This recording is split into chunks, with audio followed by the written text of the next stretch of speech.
I have Comme des Garcons Dot. So this is a fragrance made by Lucas Swazak. He's a senior perfumer at Simrise. He's done a lot of fragrances. A lot of kind of, I don't want to say basic fragrances, but, like Carolina Herrera's VIP flankers or something like that. His most popular fragrance that I've heard of is Amouage's Reflection, man. He's done a few for Amouage. But even Reflection, man, it's very basic 90s to me. Maybe at the time it was more unique, but it was not my style, kind of dihydromercenal 90s, like a base of a scent, businessy or something. But this one's good. This one does have a 2000s vibe. The notes are bitter orange, fruits, green notes, osmanthus, olibanum, pepper, and amberwood. Yeah, so I'm not getting like a huge amberwood, but it does smell very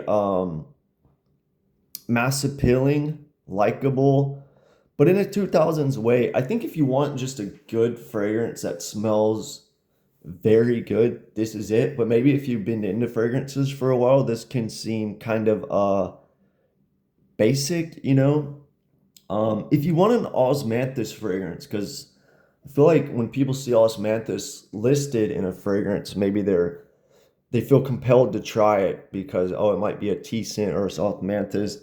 If you want a good osmanthus fragrance, Perfume de Empire's osmanthus interdite is really good. It's probably mass appealing, but it's interesting. I don't hear a lot of people talk about that one, and I feel like that's one of Perfume de Empire's better fragrances. It's not one of his more challenging or vintagey classic fragrances or anything, but it smells really good. But anyway, back to this one, Dot. It's got a cool bottle, interesting bottle. I would say it leans feminine in a 2000 scent.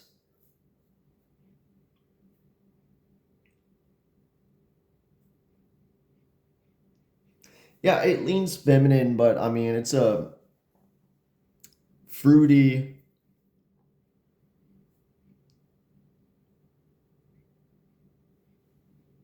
a little bit of ambroxan probably that's not listed. A little bit of amberwoods, but not in like I don't want to say it's in the amberwood in a modern sense. It's more uh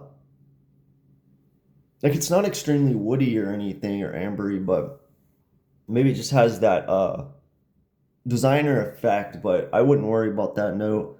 I'm not really getting olibanum or pepper in this.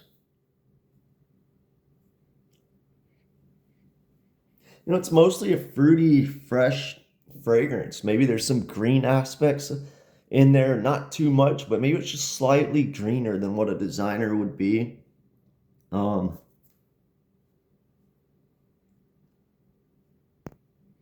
I'm getting kind of like maybe some sea salt, like a fresh fragrance, a little bit of a rain aspect to it, like a wateriness to it.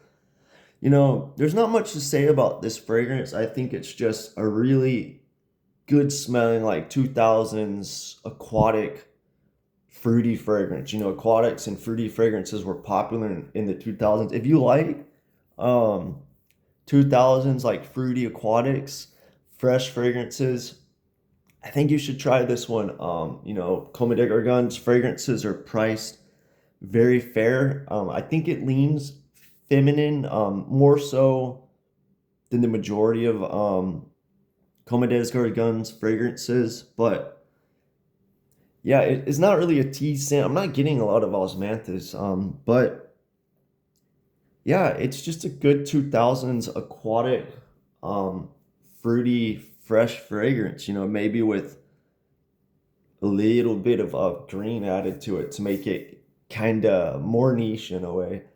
I think it's a good fragrance. I just think it's maybe not interesting enough to me. And when it comes to fruity, aquatic 2000s style fragrances, I do think there's better out there than this for a good price because those fragrances are priced Very good nowadays, 2000 on discounters. You know, I would look into, if you like that style, check out Lacoste fragrances from the 2000s. I think that's like one of the better brands in the 2000s that a lot of people don't talk about. Back then they did, but Lacoste has good 2000s fruity fragrances that hold up today. But anyway, yeah, Comme des Garcons Dot by Lucas Swezak is a mass appealing, fruity aquatic that smells really good, that leans somewhat feminine. But yeah, let me know what you think if you smell Dot.